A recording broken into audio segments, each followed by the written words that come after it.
I got involved in tennis at a very young age. I was about 7 or 8 years old. Don't know where the inspiration came from. Could have been from my father watching tennis or from bringing me out the first time, but ever since I grabbed a racket, I think with my ADD as a kid growing up, tennis really lent itself to someone who has a very short attention span because there's so many points.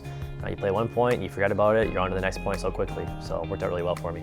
The accident happened in 2011, and it was a normal night. Had a couple friends over at the house, and we were just jumping into the pool, and I was diving over the shallow end into the deep end like I've been doing since I was 9, and this time around it just went wrong. I just jumped a little bit too high, sort of caught my foot on the ledge at the edge of the pool and came in a little too vertical and just sort of glanced my head off to the bottom of the pool, and that was obviously enough to cause a break in my neck.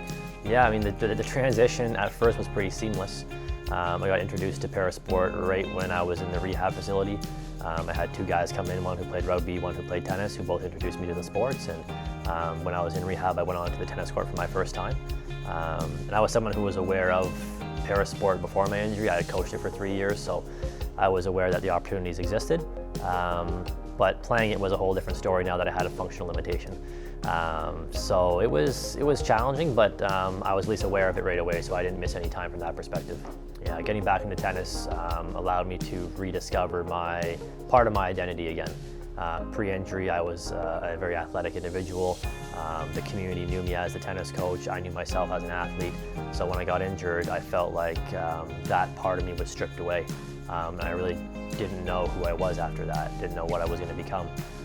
So getting back into sport in general the first year was really about pushing myself and trying to rediscover that identity. But now that I've been playing tennis full time and at a very high level, it's a new identity. I never used to identify as a high-level athlete. I can now, but it's given me a little bit of piece of who I was before my injury back again, which is really comforting to have. As an athlete who doesn't really chase titles and chase championships, it's always hard to measure your improvement because you're not looking at the results as much as you are the process. And I felt like I was always doing the process really well and progressing as an athlete well, but the results always weren't there. So when the results started to fall into place, it gives you that objective measure now to say, okay, not only am I feeling I'm doing better, I'm actually performing better as well.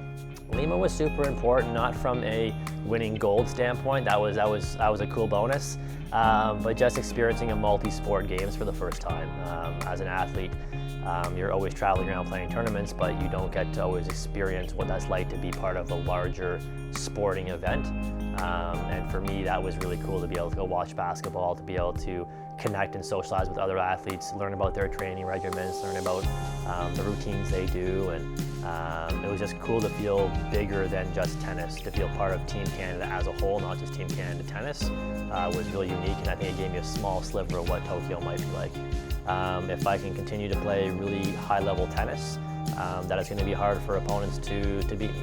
And that goes the same for them. I hope that when I'm in Tokyo that I'm competing against the best athletes who are playing their best, because that's the only way to really measure yourself as an athlete. And if the results come the way they did in Lima and I happen to win a medal, that'll be fantastic. But as long as I'm playing well, we're going to be happy.